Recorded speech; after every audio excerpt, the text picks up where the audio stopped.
नमस्कार, आप देख रहे हैं इंडिया बोल रहा है। मैं हूं आपके साथ विवेक चांडिल्य। अमेरिका के परमाणु परीक्षण के बीच रूस से तनाव चरम पर पहुंच गया है। दुनिया की दो सबसे बड़ी परमाणु शक्तियां आमने सामने टक्कर में खड़ी दिखाई दे रही हैं। एक तरफ अमेरिका, जिसके पास दुनिया की सबसे बड़ी सैन्य अर्थव्यवस्था है, 11 aircraft carrier and stealth bombers हैं, B-2, B-21, और 5000 से ज्यादा न्यूक्लियर वॉरहेड्स हैं। तकनीक और उपग्रह क्षमता और लंबी रेंज के हथियारों में अमेरिका आज भी वर्ल्ड में नंबर 1 है। दूसरी तरफ रूस, जिसकी ताकत है उसकी मिसाइलें। दुनिया की सबसे घातक हाइपरसोनिक मिसाइल एवेनग्राद, समुद्र से छोड़ा जाने वाला पोसाइडन न्यूक्लियर ड्रोन और सरमट ICBM, जो पूरे महाद्वीप को मिटाने की ताकत रखता है। रूस के पास 5500 से ज्यादा परमाणु हथियार हैं। यानी आंकड़ों के लिहाज से देखा जाए तो दोनों एक दूसरे के बराबर हैं। ऐसे में दोनों देशों की तकनीकी और परमाणु होड़ सिर्फ तनाव को नहीं बढ़ा रही, यह दुनिया को उस मोड़ पर ला रही है जहां एक छोटी चिंगारी भी कभी भी ज्वाला का रूप अख्तियार कर सकती है। तनाव बढ़ रहा है और दुनिया सांस रोककर आगे की डेवलपमेंट्स को देख रही है। तो क्या इसी के साथ एक और परमाणु होड़ दुनिया में जन्म लेने वाली है? क्या कोल्ड वॉर का दौर वापस आने वाला है? क्या दुनिया भर में परमाणु हथियारों की नई रेस शुरू हो चुकी है? और क्या तीसरे विश्व युद्ध की आहट 2026 में बचने वाली है? आज इसी पे करेंगे कि इंटरनेशनल डिबेट। दुनिया भर से मेहमान हमारे साथ जुड़ेंगे। अमेरिका की नई हरकत से पूरी दुनिया सन्न है, सख्ते में है। खुलासा हुआ है कि अमेरिका ने चुपचाप परमाणु परीक्षण कर दिया है। जी हां, वही अमेरिका जिसके राष्ट्रपति डोनाल्ड ट्रंप ने कुछ ही दिन पहले बयान दिया था कि हम बहुत जल्द भविष्य में फिर से न्यूक्लियर टेस्ट करेंगे। अब दुनिया यह नहीं समझ पा रही थी कि यह सिर्फ दबाव बनाने की रणनीति है या सच की ओर इशारा। लेकिन रूस की स्टेट एजेंसी RT के दावे ने सब कुछ साफ कर दिया है। अगस्त में ही अमेरिका ने अपना B-61-12 न्यूक्लियर बम टेस्ट पूरा कर लिया था और इसके साथ ही रूस और अमेरिका के बीच पहले से सुलग रहा तनाव अब लपटों में बदलने लगा है। सोचिए, यह परीक्षण कब हुआ है? ट्रंप के ऐलान से पहले, पुतिन के साथ हुई अलास्का मीटिंग के सिर्फ 72 घंटे के बाद, व्हाइट हाउस में होने वाली नेटो बैठक से पहले, और ठीक उस समय जब रूस अपने पोसाइडन और बुरेविनेस्किक हथियारों की परीक्षण की तैयारी कर रहा था। यानी कि टाइमिंग बताती है कि यह महज तकनीकी टेस्ट नहीं है, बल्कि एक जियो पॉलिटिकल स्ट्रैटेजी, और वो भी सीधा रूस और अमेरिका के बीच। तो सवाल यह कि अमेरिका को अचानक से परमाणु परीक्षण की जरूरत क्यों पड़ी? क्या ट्रंप घरेलू मोर्चे पर दबाव में है? उनकी लोकप्रियता में भयंकर कमी आई है। दुनिया भर में टैरिफ को लेकर मनमुटाव है। यूएस के अंदर महंगाई बहुत ज्यादा है। खाने पीने की चीजों की कमी ने माहौल बिगाड़ रखा है। ऐसे में न्यूक्लियर कार्ड खेलना ट्रंप की घरेलू राजनीति से लेकर वैश्विक प्रभाव तक दोनों के लिए एक बड़े दांव की तरह देखा जा रहा है। लेकिन इस बार का परीक्षण अमेरिका के पिछले 2 परमाणु परीक्षणों से जमीन आसमान से अलग है। पहला 16 जुलाई 1945 को और आखिरी 23 सितंबर 1992 को परमाणु परीक्षण अमेरिका ने किया था। और अब 33 साल के बाद फिर से अमेरिका ने न्यूक्लियर टेस्ट किया है। तीनों ही टेस्ट नेवाडा की टोनोपा टेस्ट रेंज में हुए। फर्क यह कि पहले दोनों जो टेस्ट थे वो अंडरग्राउंड टेस्ट थे, लेकिन इस बार अमेरिका ने बिना विस्फोट के ग्रेविटी न्यूक्लियर बम B-61-12 का परीक्षण कर लिया। यानी उस स्थिति की प्रैक्टिस जिसमें एक बम को वास्तविक युद्ध स्थिति की तरह गिराया जाता है, लेकिन यहां न्यूक्लियर ब्लास्ट नहीं किया जाता है। तो समझ लीजिए B-61-12 की ताकत क्या है। यह हवा से गिराया जाने वाला एक न्यूक्लियर ग्रेविटी बम है। इसे B-2A, F-15E, F-16, F-35 और यहां तक कि B-21 बॉम्बर से भी लॉन्च किया जा सकता है। इसकी लंबाई 12 फीट है, इसका वजन 825 पाउंड है। ग्रेविटी और गाइडेड मोड दोनों में टारगेट भेजने में सक्षम है। पुराने न्यूक्लियर बमों की तुलना में ज्यादा सुरक्षित और ज्यादा सटीक है। रूस इसे अमेरिका की न्यूक्लियर एस्केलेशन का पहला कदम बता रहा है। मॉस्को में माहौल गर्म है, बयानबाजी तेज हो रही है और दुनिया पूछ रही है कि क्या यह तीसरे वर्ल्ड वॉर की आहट है। इस मामले में यह भी देखिए कि किस देश के पास कितने परमाणु हथियार हैं। रूस की बात की जाए तो रूस सबसे ऊपर है, जहां पर 5,580 न्यूक्लियर वॉरेंट है।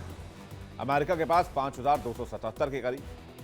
चीन के पास तकरीबन 600 के आसपास है, लेकिन यह आंकड़ा ऊपर भी हो सकता है, यह भी कयास लगाए जाते हैं। इसके बाद फ्रांस की बारी आती है करीब 290, यूके के पास 225, तब भारत की बारी आती है। भारत के पास करीब 180 परमाणु हथियार हैं और पाकिस्तान के पास करीब 170 परमाणु हथियार हैं।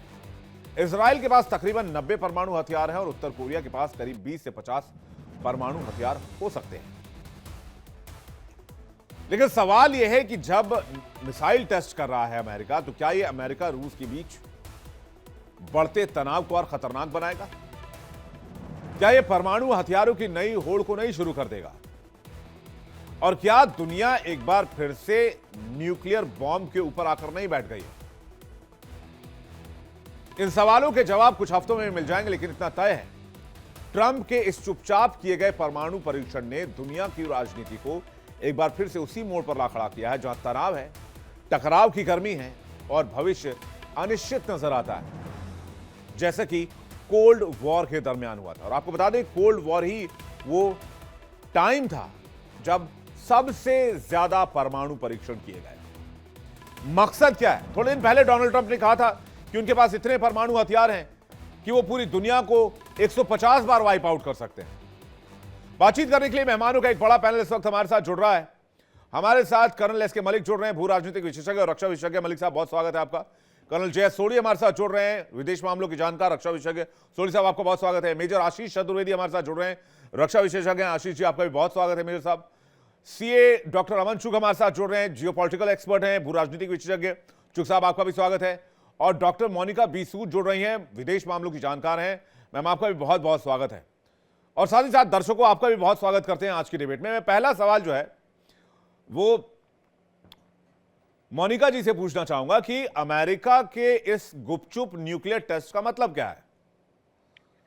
क्या हम एक बार फिर से कोल्ड वॉर का एक जो टाइम पीरियड था हम उसमें जा रहे हैं, पूरी दुनिया उस तरफ जा रही है? देखिए, मेरा मानना ये है कि कोल्ड वॉर का पीरियड स्टार्ट हो सकता है, पर इसमें सबसे ज़्यादा अमेरिका ने ये दिखाया है, क्योंकि देखिए वो बहुत देर से कोशिश कर रहा है, 1 साल हो गया कोशिश करते उसको, और रशिया को सबक सिखाना चाहता है। ठीक है, पर अब ट्रम्प जो है उसको अब टैरिफ के वजह से उसके अपने ही घर का माहौल, अपने ही अमेरिका का माहौल बहुत ख़राब है, कीमतें बहुत बढ़ गई हैं, फेडरल लॉज में फंसा हुआ है। तो अब बात यहाँ पर आती है कि रशिया को उसने इंडिया को भी बहुत मजबूर किया कि भी किसी तरीके से रशिया से क्रूड ऑयल लेना कम करें। ठीक है, और बाकी जितने भी यूरोपियन देश हैं उनको भी मजबूर किया। पर अब दिक्कत ये है कि जो सब लोग, चाइना, इंडिया, ये लोग सब एकजुट होकर क्रूड ऑयल इतना कम नहीं कर रहे हैं लेना, और बाकी जो यूरोपियन देश हैं वो कम नहीं कर रहे हैं। तो इससे अब अमेरिका ये दिखाना चाहता है कि अगर हम ये B6112, अगर हम ये ग्रेविटी का जो ये टेस्ट है, ये अगर जो उसने परफॉर्म किया है, उसे वो ये दिखाना चाहता है कि वो इतना सक्षम है कि ये किसी के ऊपर भी वो इस्तेमाल कर सकता है। स्पेसिफिकली नेटो जो कंट्रीज हैं, नेटो देशों के ऊपर, यूरोपियन देशों के ऊपर दबाव डाला जा सकता है इसके वजह से कि भी वो रशिया से अपना नाता तोड़ें। सिमिलरली जैसे कि हमारे पास इतने परमाणु नहीं हैं और बाकी जो छोटी देश है उनके पास परमाणु नहीं है, सबसे ज़्यादा अमेरिका के पास हैं। तो ये उसका डराने का तरीका है, और ऑफ कोर्स कोल्ड वॉर तो शुरू हो ही सकता है, उसका डायरेक्ट वार्निंग है ये। और रशिया ने भी उल्टा वार्निंग दे दिया है कि अब तुम कैसे करोगे, हम देखते हैं। तो ये एक रशिया को नीचा दिखाने का, रशिया को रोकने के लिए, सारे देशों को रशिया से तोड़ने का एक तरीका है। ये अलास्का में मीटिंग कर रहे थे डोनाल्ड ट्रंप और पुतिन, और उसके ठीक 72 घंटे के बाद इस टेस्ट को अंजाम दे दिया गया। वो कह रहे हैं उधर शांति करो, शांति करो, इधर B1261 बॉम्ब को टेस्ट कर रहे हैं वो। यही तो दोगलापन है ना ट्रंप का, कि वहां जब उनको पता चला कि शांति का तो वहां पर वो नारा दे के आए, पर जब उन्हें पता चला कि बात बनेगी नहीं, तो उन्होंने उसी समय वहां टेस्ट करवा लिया। How can you trust US, Donald Trump और CIA? मलिक साहब, क्या लगता है आपको? We can never trust US. बिल्कुल, अमेरिका पर ट्रस्ट करना बड़ा मुश्किल है। We can never do that, it was never possible earlier and it's neither. SK Malik साहब। विवेक साहब, सभी को नमस्कार। नमस्कार सर। हाँ, ये जो टेस्ट की जितनी खबरें आ रही हैं, देखिए ये तो मेरे ख्याल से मुझे लगता है कि भले ही हमको हमारे लेवल पे ये जानकारी ना हो या अब मिली हो, ये रूस को मालूम है कि उन्होंने टेस्ट कर लिया है। और इस टाइप के टेस्ट एक तरह से छुपते नहीं है, खासकर रूस और अमेरिका के बीच में। उनकी इतनी जो जो इन्वेस्टिगेशन एजेंसीज है या इंटेलिजेंस एजेंसीज हैं, वो इसका हर डेट्स का हिसाब रखती है। जब ये अलास्का में इनकी मीटिंग हुई थी और बहुत सारी चीजें डिस्कस हुई होंगी, जो कि ओपन डोमेन में बड़ी फिल्टर करके दी जाती है। उसके बाद जो ट्रम्प साहब मायूस होके गए थे, तो ट्रम्प साहब ने ये ऑलरेडी जान लिया था कि रशिया अपनी जो उसकी जो कोर इश्यूज है, कोर मांगे हैं, जो यूक्रेन के साथ उनका कॉन्फ्लिक्ट चल रहा है, उसके बिना मानने वाला नहीं है। और जो आप रशिया के जो अभी टेस्ट हुए थे, उन्होंने एक मिसाइल का टेस्ट किया था जो कि एटॉमिक रिएक्टर ऑपरेटेड थी, और इसी के साथ साथ उन्होंने एक टॉर्पीडो बनाया था, टॉर्पीडो का भी टेस्ट किया था, ऑलरेडी था उनके पास, टेस्ट किया था उसको फंक्शनलिटी पॉइंट ऑफ व्यू से। उसको भी तब टेस्ट किया जब उनको पूरा कंफर्मेशन था कि yes, America has already tested these things. ये एक देखा जाए, ये एक डोमिनेंस की पॉलिसी है। और परमाणु टेस्ट, हाइड्रोजन बॉम्ब या फिर थर्मोन्यूक्लियर डिवाइसेस वगैरह टेस्ट करने से ये पूरे वर्ल्ड में कभी चलने वाली नहीं है, ऐसा उम्मीद कभी नहीं लेके जाती। क्योंकि जब अगर ये चल जाती है किसी भी गलती से कभी भी, तो ये समझ लीजिए ये बहुत बड़ा डिवास्टेशन होगा इस अर्थ के ऊपर। तो ये एक देखा जाए, ये डोमिनेंस बैलेंसिंग एक्ट है। स्ट्रेटेजिक वेपन्स हैं, उनको एज ए स्ट्रेटेजिक ऑब्जेक्टिव के लिए रखा जाता है। अमेरिका ये जो कर रहा है, देखिए अमेरिका दोगलेपन की नीति पे चल रहा है। अमेरिका चाहता है कि हर कोई, कोई नई बात नहीं है, अमेरिका की तो मतलब सदियों से बात है, वो चाहता है पूरे वर्ल्ड उसकी मुट्ठी में हो। ये संभव नहीं है। आज के युग में इतनी चीजें आ गई है, पूरे देश और बहुत सारे ऐसे कंट्रीज हैं जो पहले गुलाम हुआ करते थे, जो निकल के आए हैं, जो इनकी कॉलोनी से निकल उभर के आए हैं, वो कंट्रीज आज बहुत प्रोग्रेस कर रहे हैं। और जो कंट्री प्रोग्रेस करेगा, जो अपना सेल्फ रेस्पेक्टिंग कंट्री होगा, वो दूसरे की एक लिमिट तक मानेगा। अमेरिका हम पे जो थोप रहा है, हर चीज अपनी हर चीज थोपता है। देखिए अमेरिका की नाराज होने की बहुत सारी वजह है, कोई एक वजह नहीं है हमारे लिए। और हम, चलिए ये एक विषय अलग हो जाता है। मैं अब आ जाता हूं रशिया और अमेरिका के संबंध पे, जो यूक्रेन युद्ध के थ्रू है। अगर यूक्रेन युद्ध को रुकवाना है, तो मैं आज भी, मेरा फर्म मानना है, अमेरिका आज बैकआउट कर जाए, यूक्रेन युद्ध विद इन मंथ खत्म हो जाएगा, रुक जाएगा, चीजें बैलेंस आउट हो जाएंगी। सारा खेल अमेरिका के बिजनेस का है, उसके हथियारों की बिक्री का है, यूरोप नेटो की बिक्री का है। अमेरिका पहले डायरेक्ट देता है और आके उसके एनर्जी के जो रिसोर्सेज है उन पर कंट्रोल करना चाहता है। अमेरिका आके बैठना चाहता है इनडायरेक्टली और डायरेक्टली, बिल्कुल रूस के साइड में आके उसको बैठ के और उसको डोमिनेट करना चाहता है। और वो रूस को बेसिकली एक तरह से वीकन करना चाहते हैं। बाइडेन प्रशासन की ये नीति रही है कि रूस को उलझाए रखिए, लेट द वार प्रोलोंग, और इसके तहत रूस के जितने भी रिसोर्सेज हैं उनको ड्रेन आउट कीजिए। हालांकि आज तक ये सिद्ध होता है, ये लगता है कि जो बाइडेन प्रशासन की जो पॉलिसी, जो ट्रंप साहब ने भी कंटिन्यू की, उसमें वो बुरी तरह फेल हुए हैं। क्योंकि अमेरिका का ये मानना कि रूस इतनी जल्दी से कमजोर हो जाएगा, देखिए रूस एक बैटल हार्डेड कंट्री है। ये वही कंट्री है जिसने वर्ल्ड वॉर 2 का पासा पलटा था जर्मनी के खिलाफ। और ये वही सेना है, बहुत देशभक्त लोग हैं रशियन, और हार नहीं मानते हैं तक। और यूक्रेन को टूल बनाया हुआ है पूरे नेटो ने, पूरे यूरोप ने और अमेरिका ने। कभी बिल्कुल वो, सही बात है। जी, कभी हथियार देने की बात खुद करते हैं, कभी उस पर सस्पेंड कर देते हैं, कभी इसको नेटो के थ्रू बेचते हैं और उनको बोलो कि आप भी कमीशन लीजिए, आप भी यूक्रेन को बेचिए। यूक्रेन को इतने नीचे डुबा दिया गया है कि यूक्रेन को सदियां लग जाएगी। डिफेंस वाले तो, और डिफेंस कंपनीज तो माला माल हो, डिफेंस लॉबी तो काम करती है कि भाई यूक्रेन का युद्ध रुकना नहीं चाहिए, ताकि हथियार और मिसाइल्स और बाकी चीजों, सप्लाई, आर्म्स, एम्यूनिशन, वो चलता रहे और यूएस की इकोनॉमी रन करते रहे। जी, जी, बड़े बड़े बड़े पैसों के साथ, मार्जिन के साथ। लेकिन अमेरिका किस स्क्रिप्ट की तैयारी कर रहा है? पूरे देश से टैरिफ, पूरी दुनिया से टैरिफ टेंशन मोल ले रखा है, चाइना के साथ भिड़ा हुआ है, रशिया के साथ भिड़ा हुआ है, ईरान और नॉर्थ कोरिया के तो खैर मैं बात ही नहीं कर रहा, ये छोटे प्लेयर्स हैं। लेकिन स्क्रिप्ट क्या है चुग साहब अमेरिका की? नमस्कार है जी, जय भारत है। जय भारत। मैं थोड़ा दो एंगल के और स्क्रिप्ट ऐड करता हूं, और आप देखेंगे आने वाले समय में। मेरे को लगता है कि इस एंगल को समझने से पहले मैं एक थोड़ा भूमिका बनाता हूं कि देखिए जी, जितना भी वर्ल्ड का डिसऑर्डर होता है या वर्ल्ड में जब भी वॉलेटिलिटी आती है, ये डीप स्टेट चाहता है हमेशा वॉलेटाइल वर्ल्ड रहे। तो यानी कि इसका मतलब ये कि जब भी डिसरप्शन आएगी, तो चाहे वो ट्रेड टैरिफ के through Trump as a disruptor को क्रिएट किया गया ताकि डिसरप्शन को वो आग लगाए, एंड देन अब रिसेंटली लेट अस से nuclear testing as a disruption create किया गया है। और जैसे मलिक साहब ने कहा, these type of products are normally not used, and ये एक तरह से दिखावे के एक तरह से प्रोडक्ट होते हैं। एंड ये जो वॉलेटिलिटी होती है, जो ग्लोबल वर्ल्ड में मार्केट माफियाज या जिसको हम डीप स्टेट बोलेंगे, दो एंगल आ जाता है। डीप स्टेट पॉलिसी मेकर्स को इंपैक्ट करते हैं कि इकोनॉमिक पॉलिसीज कैसी बनाई जाए because of this disruption, and market mafia के तौर पे ये मार्केट्स को इंपैक्ट करते हैं ताकि वॉलेटिलिटी क्रिएट हो, ताकि रिटेल और आम जनता हमेशा स्लेव बने रहें टू गेट ट्रैप्ड जो मनी मार्केट या वर्ल्ड की जो मार्केट चलती है। अब इसमें दो एंगल में देने की कोशिश करता हूं। पहला एंगल ये है कि आपने देखा होगा, जो कि रिसेंटली फ्रंट एंड न्यूज में नहीं आया, कि जो MiG-31 का जो अटेम्प्ट टू किडनैप का एक रीसेंट एपिसोड जो वेस्टर्न वर्ल्ड ने अभी प्लान किया था, MiG-31 का, ये वैसे ही है जैसे MiG-21 का इजराइल ने सीरिया से किडनैप किया था टू असेस के अंदर क्या क्या टेक्नोलॉजी यूज करी है बाय रशिया, एंड यही अभी ये अटेम्प्ट जस्ट रिसेंटली हुआ था।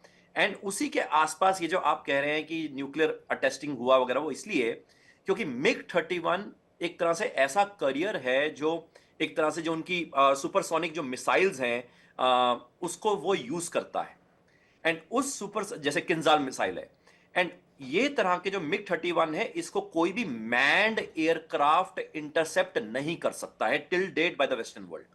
एंड जो किंजाल मिसाइल्स है जो मास डिस्ट्रक्शन लाता है, हाइपरसोनिक डिस्ट्रक्शन लाता है, उसको एक तरह से जवाब देने के लिए, क्योंकि ये जो लोग थे जिन्होंने ये अटेम्प्ट किया था in the disguise of press media, जिन्होंने अटेम्प्ट किया था, पायलट और जो नेविगेटर था उससे इंटरव्यू लेने के बहाने उसको इनवाइट किया कि आप ये टेरिटरीज के ऊपर आप इंट्रूड कीजिए, एंड इंट्रूड करके एक तरह से एक मार्केटिंग स्ट्रेटजी डेवलप करी उनके लिए, एंड उनको कुछ ना कुछ ब्राइब करने की कोशिश करी। तो यानी कि एक ऑफसेटिंग पीस उसके ऊपर हो सकता है। अगर आप मौका देंगे मैं इसके ऊपर आराम से पूरा एलेबरेट कर पाऊंगा। एंड दूसरा मौका क्या है, दूसरा एंगल क्या है, हमें देखो इसको समझना पड़ेगा कि जहां हम कहते हैं कि यूएस जो है वो अगर रुक जाए, US is a creation of England.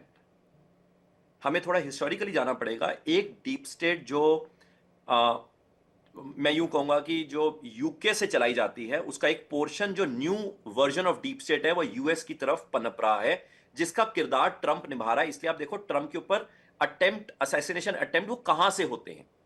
So ultimately इसको समझना जरूरी है कि जो यूके है, एंड मैं नाम नहीं लूंगा कि कहां से वो चलता है जानबूझ के, बट वो यूके जो है वो हमेशा चाहता है कि रिजर्व करेंसी जिस भी कंट्री की बने, जो कि आज के डेट में यूएस के पास है, वो डॉलर डिनोमिनेटेड रिजर्व करेंसी की प्रिंटिंग करके ऐसी तरह की वॉर्स में पार्टिसिपेट करे, जो उससे रिसोर्सेज एक्सट्रैक्ट हों उसका शेयर बखूबी उसका शेयर बखूबी यूके के पास जाए। एंड इसलिए मैं सिंस वो एक वर्ड में अटल कर दिया, तो इसलिए आप देखो बीबीसी के साथ डिसरप्शन ट्रंप का अभी चल रहा है, एंड वी ऑल नो कि बीबीसी कहां की संस्था है। तो बीबीसी के साथ वो लड़ाई झिड़क और साथ में यूके से अलग होने की कोशिश जो यूएस एस्टेब्लिश करना चाहता है in the leadership of Trump, and साथ में नेटो कह रहा है कि भाई साहब तुम अकेले अपनी लड़ाई लड़ो या मेरे को डिफेंस बजट का भाई साहब शेयर दो वगैरह वगैरह, मैं फोकट में कुछ नहीं दूंगा। ये सब पूरा जो मलिक साहब ने बिल्कुल बखूबी कहा, जो कॉलोनियल जो माइंडसेट है यूके का, उससे एक तरह से 1776 में यूएस आजाद नहीं हुआ अब तक, आज तक। ये हम सब जानते हैं। फिफ्थ प्रेसिडेंट ऑफ यूएस से लेके टिल डेट ये सारे जो प्रेसिडेंट्स हैं ये सब डीप स्टेट यूके से चलाए जाते हैं, एंड इसलिए आप देखो जितने भी उनके डेलीगेट्स या रिप्रेजेंटेटिव्स आते हैं वो हमेशा प्रोटेस्टेंट्स होते थे। अब ये स्लेवरी से हटना चाहते हैं, इसलिए वह अपने आप को followers of church of England नहीं कहते हैं। मतलब मैं थोड़ा दबी दबी आवाजों में कहना चाहता हूं, बट आप ये दो एंगल को भी मद्देनजर रखें जो ये ट्रंप साहब दिखाना चाहते हैं, और जो रशिया को ऑलरेडी पता था, जिसकी न्यूज अभी हेडलाइन में बनी है जानबूझ के। तो क्या डायरेक्ट आमने सामने आएंगे? मैं सोली साहब के पास जा रहा हूं। सोली साहब, डायरेक्ट आमने सामने आएंगे रूस और अमेरिका, या ये ऐसे ही चलता रहेगा? जय हिंद विवेक जी। जय हिंद सर। ये मेरा सौभाग्य है कि मैं आपके न्यूज चैनल पर हूं और विख्यात को पैलेस के साथ हूं। पिछले साल 5 नवंबर को जब डोनाल्ड ट्रंप अमेरिका के राष्ट्रपति चुनाव जीते, उस दिन से लेके इस साल 20 जनवरी तक जब उन्होंने दूसरी बार अमेरिकी राष्ट्रपति का शपथ ग्रहण किया, इस दौरान उनकी कई ब्रीफिंग्स हुई स्टेट डिपार्टमेंट से, डिपार्टमेंट ऑफ वॉर से और बाकी अमेरिकी गवर्नमेंट इंस्टीट्यूशन से। इन सारी ब्रीफिंग्स में एक बात डोनाल्ड ट्रंप को साफ समझ आई कि अमेरिका के बनस्पत चीन आर्थिक और सैनिक शक्ति में बहुत आगे निकल चुका है। और दूसरी बात जो उनको अच्छी तरह समझ आई कि जिस तरह से चीन और रूस की दोस्ती है, अमेरिका इन दोनों महाशक्तियों को टक्कर नहीं दे सकता है। तो डोनाल्ड ट्रंप ने 20 जनवरी से पहले एक फैसला लिया कि ना वो रूस के साथ ना वो चीन के साथ भिड़ेंगे। इसलिए अपने शपथ ग्रहण में उन्होंने चीन के राष्ट्रपति शी जिनपिंग को आमंत्रित किया और बाकी कई देशों के राष्ट्रपति या प्रधानमंत्री को आमंत्रित किया जो उनके खास करीब थे, जैसे अर्जेंटीना के राष्ट्रपति और इटली की प्रधानमंत्री। लेकिन चीन, जिसे 2024 तक जो अमेरिका के पेंटागन की डिफेंस स्ट्रैटेजी रिपोर्ट निकलती है हर साल, 2024 फरवरी में इस रिपोर्ट में साफ लिखा था कि अमेरिका का नंबर 1 दुश्मन चीन है। लेकिन तब भी चीन के राष्ट्रपति को आमंत्रित किया, वो गए नहीं, उन्होंने अपने उपराष्ट्रपति को भेजा। जब वो राष्ट्रपति बने इस साल 20 जनवरी को, उसके बाद उन्होंने रूस और चीन के साथ नॉर्मल दोस्ती रखी, बल्कि वो आगे बढ़ने लग गए। हमने देखा 3 साल से हम सुनते आए वेस्टर्न मीडिया का कि पुतिन एक वॉर क्रिमिनल है, पुतिन ये है वो है। लेकिन जब 15 अगस्त को पुतिन और डोनाल्ड ट्रंप एंकरेज अलास्का में मिले तो ऐसे लगा जैसे पता नहीं कितने सालों के बिछड़े हुए दोस्त मिले हैं। और जब डोनाल्ड ट्रंप ने दुनिया पे टैरिफ लगाया, चीन पे टैरिफ लगाया उन आइटम पे जिसका कुछ ज्यादा अमेरिका को प्रभाव नहीं पड़ता था, लेकिन चीन भी 2 कदम आगे निकला। उसने जब 14 सितंबर को रेयर अर्थ पे बैन लगाया, तब डोनाल्ड ट्रंप को समझ आ गया कि चीन के साथ मैं बिल्कुल कुछ गलत हरकत नहीं कर सकता हूं। और 31 अक्टूबर को शी जिनपिंग और Donald Trump Busan south Korea में मिले और अगले दिन डोनाल्ड ट्रंप की ट्वीट आई G2 की। ये G2 नहीं, ये G3 है। मैंने इस पे 1 महीने पहले लेख लिखा है। G3 का मतलब है दुनिया में 3 महाशक्तियां, रूस, अमेरिका और चीन। इन तीनों महाशक्तियों ने दुनिया को अपने अपने अनौपचारिक हिस्सों में बांट लिया है। यानी कि अमेरिका चीन के इलाकों में दखल नहीं देगा, चीन अमेरिका के इलाकों में नहीं देखा, और अमेरिका रूस के इलाकों में दखल नहीं देगा। और इसीलिए ताइवान पे अमेरिका ने कोई स्टेटमेंट नहीं जारी किया है। जो लग रहा था बुसान के बाद अमेरिका ताइवान के साथ खड़ा होगा, ताइवान को उसने बिल्कुल अकेले में छोड़ दिया है। यानी कि विवेक जी, कहने का साफ मतलब है, ये जो डोनाल्ड ट्रंप कर रहे हैं ये सोची समझी रणनीति है, जिसमें तीनों महाशक्तियों ने अपने अपने इलाकों, दुनिया को अपने इलाकों में बांट लिया है। अब जो छोटे मोटे देश हैं या जो सैनिक तौर पे कमजोर हैं, ये उनके ऊपर दबाव बनाने की ये प्रक्रिया है। चाहे कहना कि मैं ये न्यूक्लियर टेस्ट कर रहा हूं, चाहे न्यूक्लियर आर्म रेस करेंगे, हकीकत ये है कि अब ये तीनों महाशक्तियां एक दूसरे के साथ बिल्कुल नहीं भिड़ेंगी, ये अपने अपने इलाके में राज करेंगे। तो फिर ये पोस्चरिंग क्यों है मेजर आशीष? अगर सोडी सर की बात को मान लिया जाए तो फिर ये न्यूक्लियर टेस्ट, ये मिसाइल टेस्ट, ये हथियार की नुमाइश, ये पैमाइश, ये दिखावापन, ये मिसाइल्स के टेस्टिंग, ये क्यों है फिर? देखिए, पहले तो ये समझने की जरूरत है कि डोनाल्ड ट्रंप उस तरीके के मैच्योर्ड, जैसा कि एक अपेक्षा होती है कि एक जो यूएस का प्रेसिडेंट होगा उसका जो मेंटल कैलिबर होगा, उस लेवल के वो नेता नहीं है। उनके अंदर वो मानसिक स्थिरता नहीं है। एक सच्चाई है जो आज जो उनके बिहेवियर से, उनके डिसीजन से कहीं ना कहीं दिख रही है। पहले भी यूएस में प्रेसिडेंट्स हुए, वो बहुत मैच्योर्डली चीजों को हैंडल करते थे। वो भी बहुत साधु संत नहीं हुआ करते थे, वो यूएस इंटरेस्ट को आगे रखते थे, लेकिन उन डिसीजंस को लेना और उन डिसीजंस को कन्वे करना और उनका इंप्लीमेंटेशन होना, वो जिस मैच्योरिटी के साथ होता था, आज वो नहीं हो रहा है। आज एक इरैशनल, इरैटिक आप देखते हैं कि अचानक कुछ नया हो जाएगा, अचानक कुछ ऐसा हो जाएगा, अचानक कोई डिसीजन ले लिया जाएगा, अचानक कहीं बॉम्बिंग करवा देंगे। तो इस तरीके का जो नैरेटिव अपने डिसीजन से, अपनी बातों से डोनाल्ड ट्रंप ने रखा है, उससे उनकी और यूएस की जो छवि है कहीं ना कहीं वो खराब हुई है विश्व में, और डोनाल्ड ट्रंप की अपनी छवि खराब हो रही है अमेरिका के अंदर। तो जो आपने अभी सवाल किया कि ऐसी टेस्टिंग से, मुझे सिर्फ ऐसा लगता है कि जिनके पास 5000 पहले ही न्यूक्लियर बम्स हैं, तो अब एक नया बना के हम किसी पे कोई दबाव नहीं बना सकते। It is illogical. कोई वो नहीं है जो है वो दुनिया को 200 बार खत्म करने के लिए ऑलरेडी रखे हुए हैं, तो अब नया बना के क्या डराएंगे? वो तो ऑलरेडी के पास है, तो उसका औचित्य नहीं बनता है। वो सिर्फ अपनी पब्लिक का ध्यान अपने जो डिसीजन उन्होंने लिए और जिससे अमेरिका को नुकसान उठाना पड़ रहा है, जो हम देख रहे हैं ट्रेड में, कॉमर्स में, इकोनॉमी पे उनके असर आ रहा है, इनके टैरिफ से, इनके रवैयों से, इनके डिसीजन से। मुझे सिर्फ ऐसा लगता है कि मतलब उनको वो ध्यान डोनाल्ड ट्रंप हटाना अमेरिका को वहां से राष्ट्रवाद की चटनी चटा रहे हैं।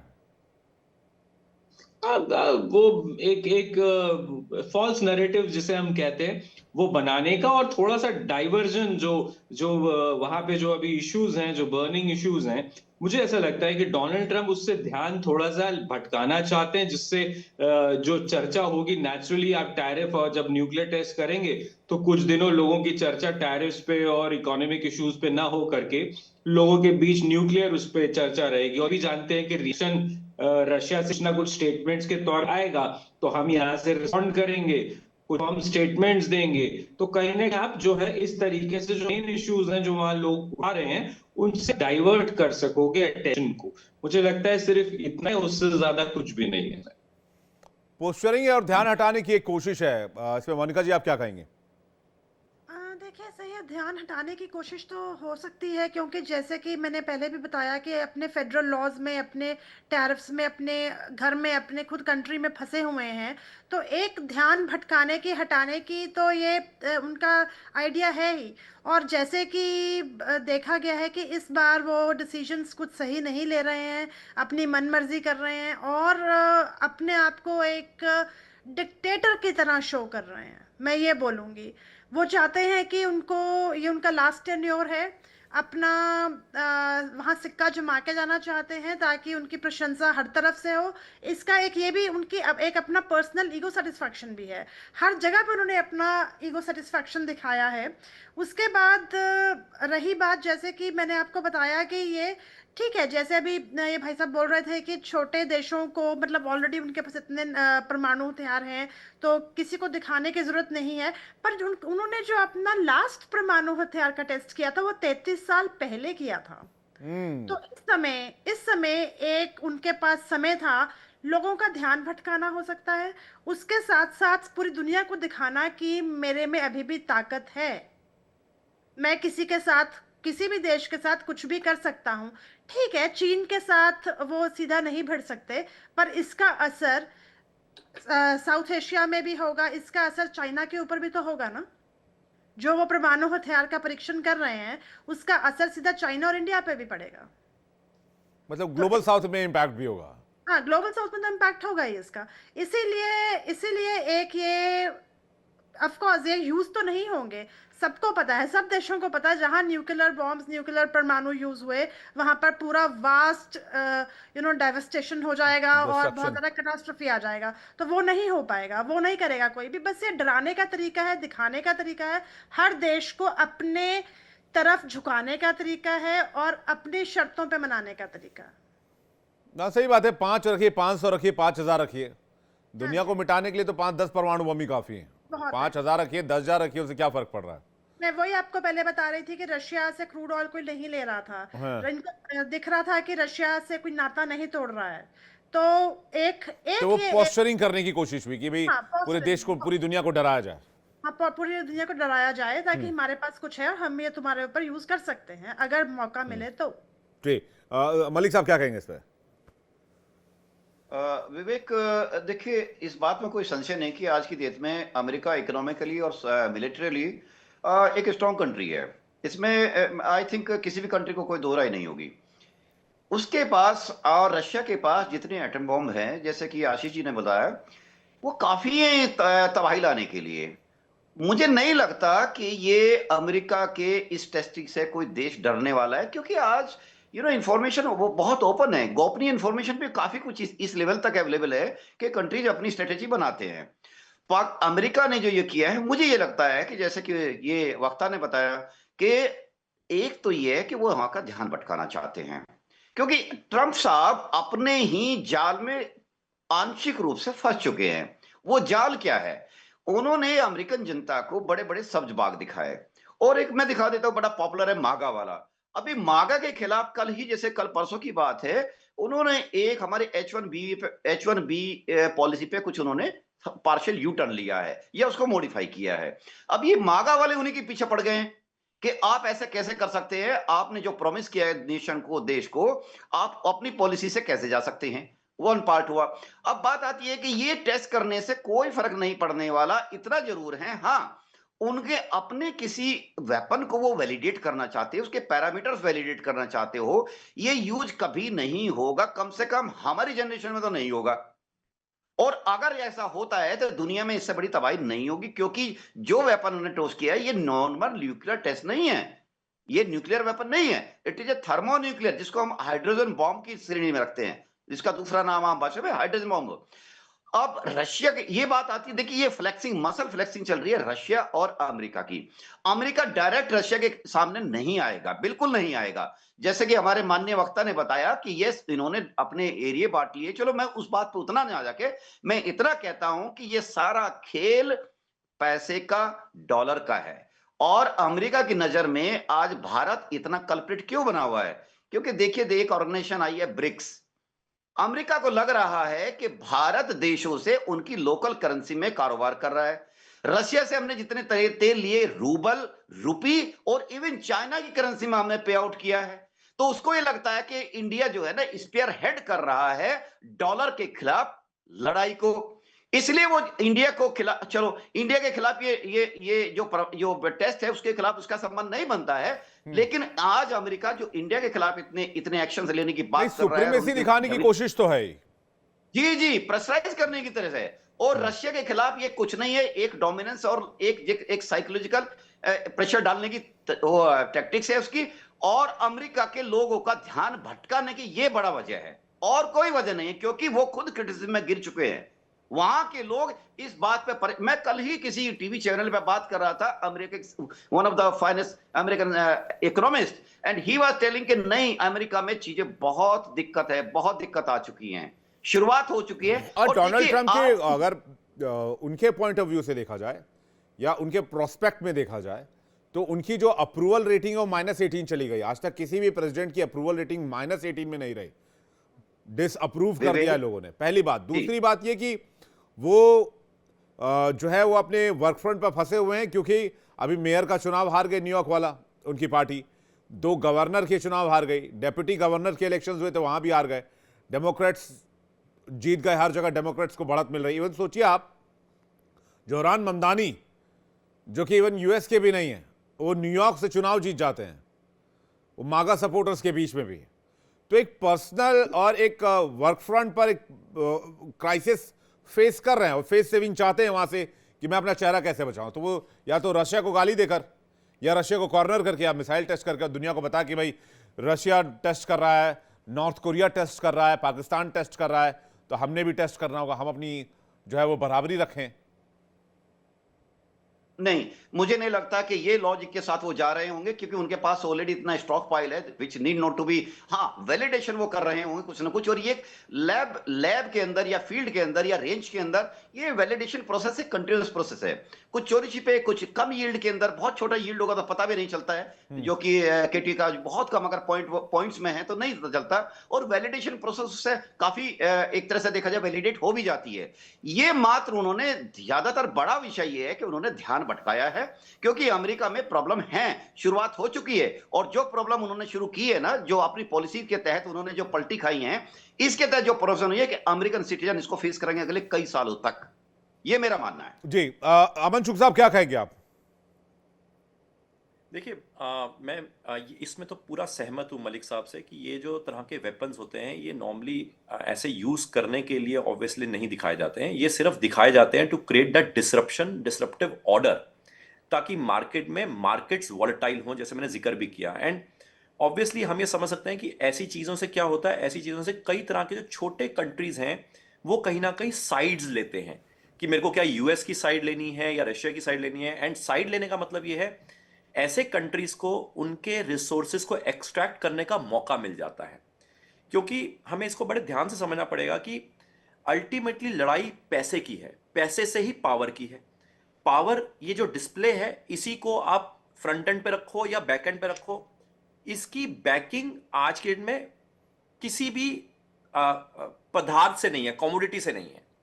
एंड इसलिए आप देखो अब जब से ब्रिक्स की बातें शुरू हुई हैं, हर छोटा मोटा कंट्री ये बताने की कोशिश कर रहा है कि जी मेरे देश में लिथियम है, अरे सर मेरे देश में कोबाल्ट है, अरे सर मेरे देश में यूरानियम है। ऐसा क्यों बता रहे हैं? क्योंकि ब्रिक्स का जो फॉर्मुलेशन है जो करेंसी का, that is multipolar currency which is backed by multi multi types of commodities. क्योंकि अब सिर्फ गोल्ड तो सारे देशों के पास है नहीं, 8,000 टन सिर्फ यूएस लेके बैठा हुआ है, नोन रिजर्व्स, हालांकि हो सकता है ज्यादा है कम है, ऑडिट तो उन्होंने नहीं करवाया पिछले 40 साल से। बट यानी कि अगर मेरे को करेंसी का वर्चस्व पैदा करना है या यूएस को अपने करेंसी के वर्चस्व को रखना है, तो उसके लिए कहीं ना कुछ रिसोर्सेज बैकिंग चाहिए, कमोडिटीज बैकिंग चाहिए। और कहीं ना कहीं हम देख सकते हैं अफ्रीका में जहां पहले यूएस का पूरा बोलबाला था, फ्रांस का बोलबाला था, अब वहां पे रशिया पहुंच रहा है। जहां पे सऊदी में पूरा यूएस का बोलबाला था, वहां पे रशिया पहुंच रहा है।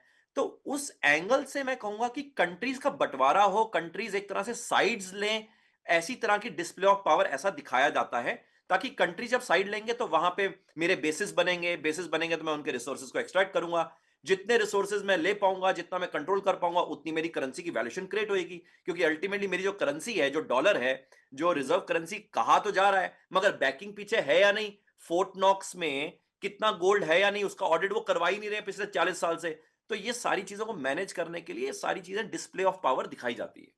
एंड जैसे मैंने दूसरा एंगल बताया, यूके वाला एंगल को नजरअंदाज मत करना, क्योंकि तभी बीबीसी और ऐसे कई चैनल्स हैं जो एंटी ट्रंप पूरी मुहिम छेड़ के बैठे हुए हैं। क्योंकि ट्रंप अभी रिसेंटली जब स्कॉटलैंड यूके गए थे तो उन्होंने पूरी स्टेटमेंट्स दी कि जी हमारी रूट सेम है, हम ऐसे हैं, हम वैसे हैं, मगर डील तो कुछ हुई ही नहीं, कोई पेपर्स में एग्रीमेंट तो कुछ हुआ नहीं।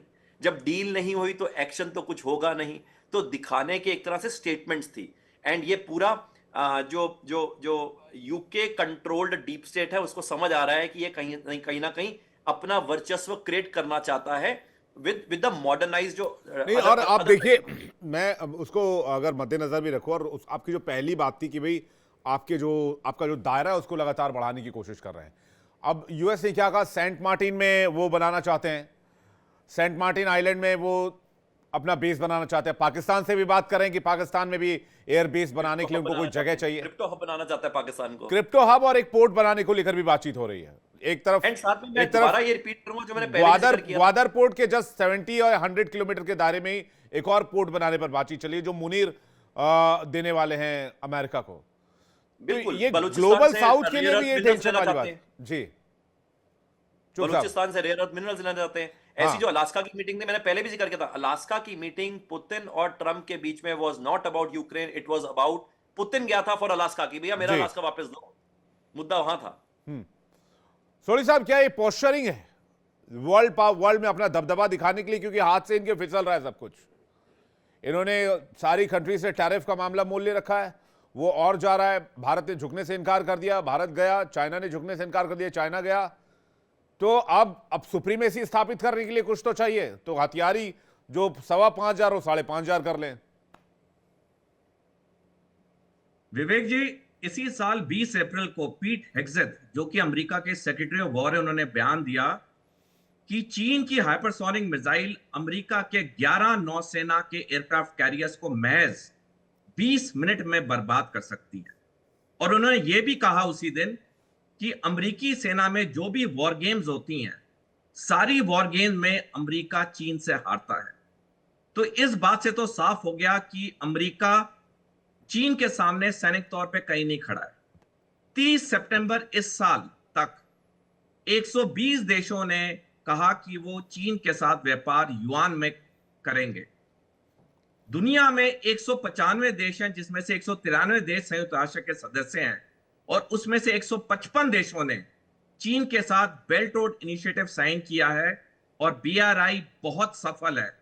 जो वेस्टर्न मीडिया बताता रहा दुनिया को झूठ की बीआरआई फेल हो चुका है, कोलैप्स हो चुका है, कई बड़े बड़े अमेरिकी और यूके के थिंक टैंक्स ने रिपोर्ट निकाली है बीआरआई बहुत सफल है। तो पूर्ण रूप से जहां तक अमेरिका है, वो ना चीन ना रूस के सामने सैनिक या आर्थिक तौर पे टिकता है। अब एक ही चीज वो बचती है उसके पास, जो उसकी शताब्दियों पुरानी या दशकों पुरानी एक नॉर्मल स्क्रिप्ट है, वो है उसकी वॉर इकोनॉमी। अमेरिका की जो इकोनॉमी है वो वॉर इकोनॉमी है, क्योंकि दुनिया के 10 सबसे बड़े हथियार बनाने वाली कंपनियों में से 6 अमेरिका में स्थित हैं। तो दुनिया के किसी कोने में लड़ाई झगड़ा होता है, अमेरिका पहले पहुंचता है अपने हथियार और असला लेके।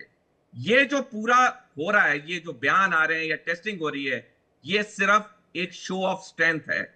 जैसे मैंने तो कहा, ट्रम्प साहब कहते वो हैं मैं तो देश- जंग रुकवाने में माहिर हूं, मैंने दुनिया की कई जंगें रुकवाई हैं, आर्मेनिया अजरबैजान की रुकवा दी, इंडिया पाकिस्तान की रुकवा दी, रूस यूक्रेन की रुकवाने की कोशिश कर रहे हैं, इसराइल और फिलिस्तीन गाजा की हमास की जंग रुकवा दी। देखिए, वो दावे कुछ भी करें, हर आदमी को बोलने का हक है। जैसे मेरे को बोलने का हक है, आपको बोलने का हक है, वो तो अमेरिका के राष्ट्रपति हैं, उन्हें तो बोलने का हक है। लेकिन हकीकत में क्या उन्होंने जंगें खत्म कराई? बिल्कुल नहीं। आर्मेनिया अजरबैजान की जंग तो पहले ही खत्म हो गई थी। भारत पाकिस्तान के बारे में तो हम सारे जानते हैं कि हम पे कोई दबाव नहीं था। हमारे प्रधानमंत्री, एक्सटर्नल अफेयर्स मिनिस्टर ने कई बार पार्लियामेंट में तक बोला है। जहां तक कंबोडिया और थाईलैंड की बात है, वो जंग रुकी थोड़े घंटे के लिए, फिर उनकी झगड़े शुरू हो गए। तो ये तो जो वो कहते हैं ठीक है, वो अपने नजरिए से कुछ भी कह सकते हैं, लेकिन वो अच्छी तरह जानते हैं कि अगर अमेरिका को चलाना है तो अमेरिका दुनिया में शांति से नहीं चल सकता है। अमेरिका तभी चल सकता है जब दुनिया में शांति हो, लड़ाई झगड़े हो।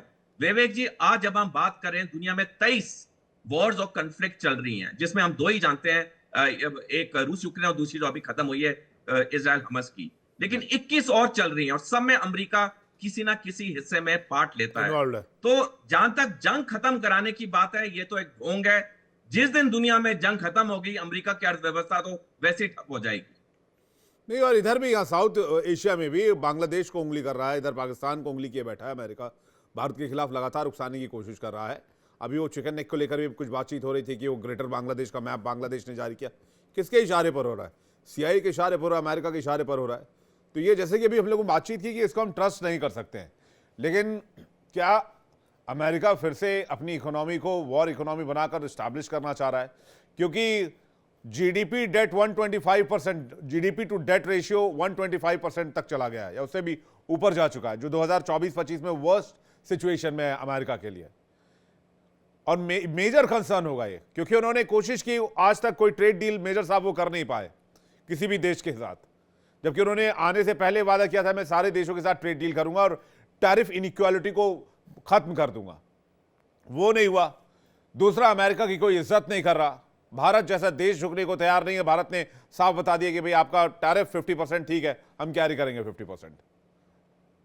पाकिस्तान नॉर्थ कोरिया को आप साधने की कोशिश कर रहे हो, जिनपिंग से आप मुलाकात कर रहे हैं। एक पॉइंट और ऐड करूंगा, अल शरा जो सीरियाई राष्ट्रपति हैं, जो कभी अलकायदा के टेररिस्ट हुआ करते थे और जिन्होंने अमेरिकी सैनिकों के गर्दन काटे और ऐसे हाथ में 2 सिर पकड़कर फोटो खिंचवाई है, यह आज भी वायरल है। वो जाकर ट्रंप के व्हाइट हाउस में लंच कर रहे हैं डोनाल्ड ट्रंप के साथ। मेरे साहब,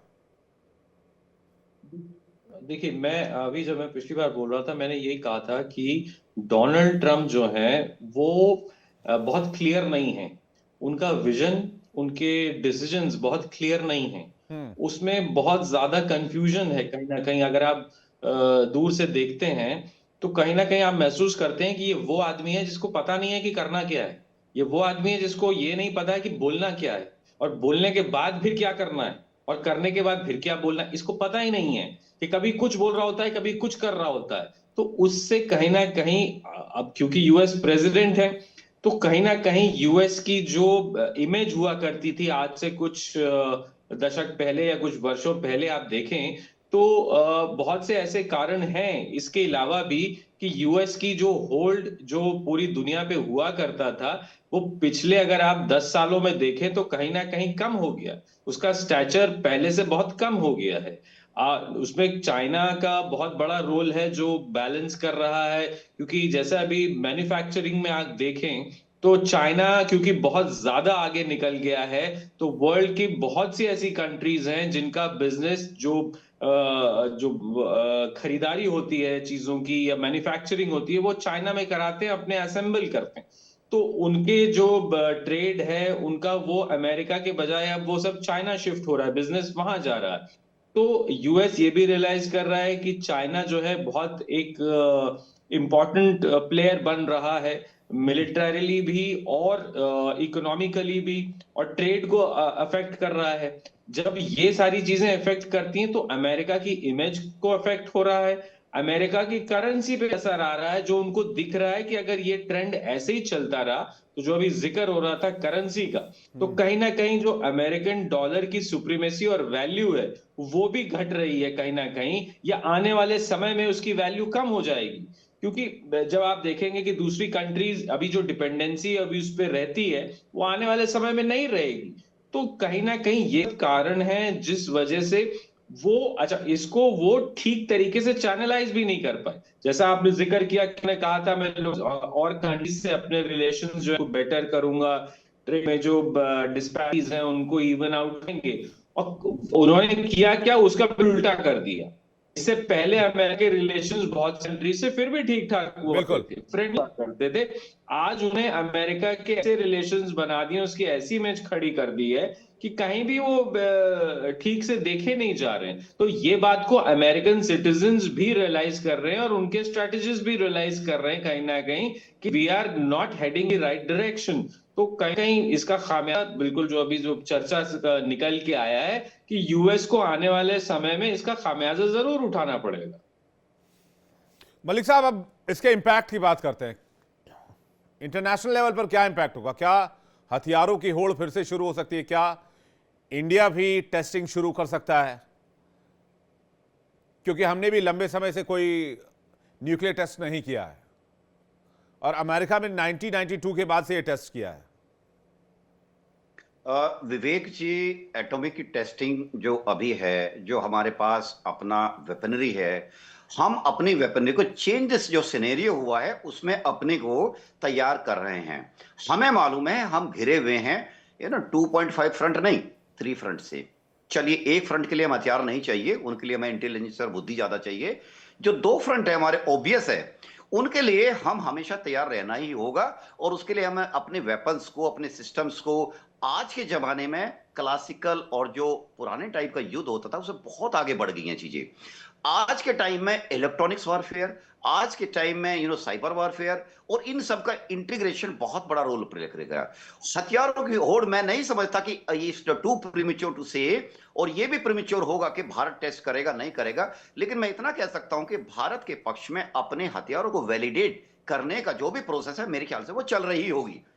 बहुत बड़े जो डीआरडीओ है, बाहर के हमारे बड़े बड़े ऑर्गेनाइजेशंस हैं, उनके साइंटिस्ट अपने इस काम में लगे होंगे कि अपने देश के हित के लिए उनको क्या तैयार करना है, क्या वैलिडेट करना है, किस चीज को ड्रॉप करना है, क्या आउटडेटेड टेक्नोलॉजी होगी और किस चीज को उनको एमलबिकेट करके, इंटीग्रेट करके अपने को एक ऐसा सिस्टम देना है जो हमारे देश की रक्षा के लिए फुल प्रूफ और इफेक्टिव रहे। नहीं, ऐसा तो नहीं कहीं रशिया में भी टेस्टिंग शुरू हो जाए? रशिया ने कोशिश तो शुरू कर ही दी है, अभी हाल ही में टेस्ट किया था। चाइना में टेस्टिंग शुरू हो जाए? चाइना के पास महज कुछ 1,000 के 600 के आसपास ही न्यूक्लियर वॉरेट्स हैं। यूरोप में टेस्टिंग शुरू हो जाए, फ्रांस के पास कम है, इटली के पास कम है। तो वो एक होड़ जिसके बाद जो कोल्ड वॉर के टाइम पे जैसा हुआ था, कहीं वैसा ना हो जाए। विवेक, 2 पॉइंट। पहली बात तो ये कि देखिए, स्टॉक पाइल इतना है, ना तो रशिया को चाहिए, ना ही अमेरिका को चाहिए, ना ही चाइना को चाहिए। दूसरा पॉइंट, इतने हथियार होने के बावजूद अगर कोई वेपन टेस्ट करना चाहता है तो अमेरिका ये उसको ग्राउंड, एक बहाना दे देता है कि आपने भी टेस्ट किया तो आप किस मुंह से हमको रोक पाएंगे। तो ये टेस्ट करने का बहाना जरूर मिल सकता है, पर मेरा लगता है कि इस टेस्ट के करने से उन्होंने अपने आप को रशिया के खिलाफ पोजीशनिंग की है और वो पूरी दुनिया में एक संदेश देना चाहते हैं किसी we are the supreme. All तो हम जानते हैं कि भाई तुम एक पावरफुल कंट्री हो, इकोनॉमिकली ऑल्सो और मिलिट्रीली ऑल्सो। तो इसको देखते हुए उन्होंने, बड़ा उद्देश्य उनका ये रहा होगा कि अपने देश के लोगों का ध्यान भटकाना, ये रहा होगा उनका। अब क्या लगता है आपको, कोई रेस शुरू हो सकती है टेस्टिंग की पूरी दुनिया में? नहीं जी, मेरे को रेस में तो देखो ऐसा कुछ नहीं दिखता, बट हाँ, अगर आप मेरे से पूछो कि वर्ल्ड ऑर्डर में क्या गैंग्स दोबारा बनते हुए क्या हम वर्ल्ड वॉर 3 की तरफ मूव कर रहे हैं, हम ऑलरेडी वर्ल्ड वॉर 3 में मूव कर चुके हैं। एंड जैसे अभी पहले भी सोडी साहब ने भी जिक्र किया, मैं यूं कहूंगा कि Israel Hamas is just a break, this will take a bigger picture. अभी आप देखेंगे जैसे से 2025 2026 ये और बिगर पिक्चर लेगा। Cambodia Thailand was just a display of weapons, क्योंकि चाइना को अपने वेपन्स दिखाने थे, यूएस को अपने वेपन्स दिखाने थे। मोर काउंटर्स विल गेट एक्टिवेटेड, मतलब आप वर्ल्ड में और भी काउंटर्स देखेंगे। एंड मैं ऐसा थोड़ा डिफर करूंगा कि जब चाइना ताइवान की तरफ इनैक्ट करेगा तो उसमें यूएस डेफिनेटली कॉन्फ्रंट करेगा। साउथ चाइना सी पे ऑलरेडी एक्शन दिखा रहा है।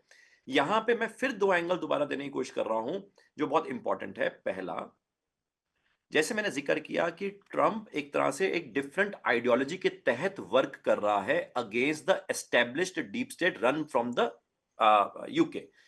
उसी के तहत आप देखो यूके ने 5 आईज करके एक तरह से संस्था बनाई हुई है, विच इज लाइक ऑस्ट्रेलिया है, न्यूजीलैंड है, कनाडा है, यूएस है एंड गवर्न्ड बाय यूके है। यूएस ये सारे बाकी जो 3 देश हैं इंक्लूडिंग यूके, में अभी नाम नहीं दे रहा, बट कनाडा से भी रिश्ता तोड़ रहा है, मतलब खराब कर रहा है, ऑस्ट्रेलिया से भी खराब कर रहा है, न्यूजीलैंड को वैसे ही नहीं कोई पूछता है। यानी कि इसका मतलब है वो एक तरह से अगर हम देखें, Trump was never a successful businessman. जितने भी इनहेरिटेड बिजनेसेस थे जो उसके पेरेंटल से आए थे 1990s में 70 to 80% सारे बिजनेसेस बैंकरप्ट हो गए थे। ट्रंप ने पिछले इलेक्शंस में भी अपना फॉर्च्यून मार्केट से ही बनाया था, 7 times of what he was worth जब वो प्रेसिडेंट बने थे। ट्रंप को किरदार किसने दिया है? एक न्यूली एस्टेब्लिश्ड डीप स्टेट ने, जो चाहता है कि एक तरह से जो डिसरप्टर के तौर पे ट्रंप आए, डिसरप्शंस को और ज्यादा तेजी से लेकर आए।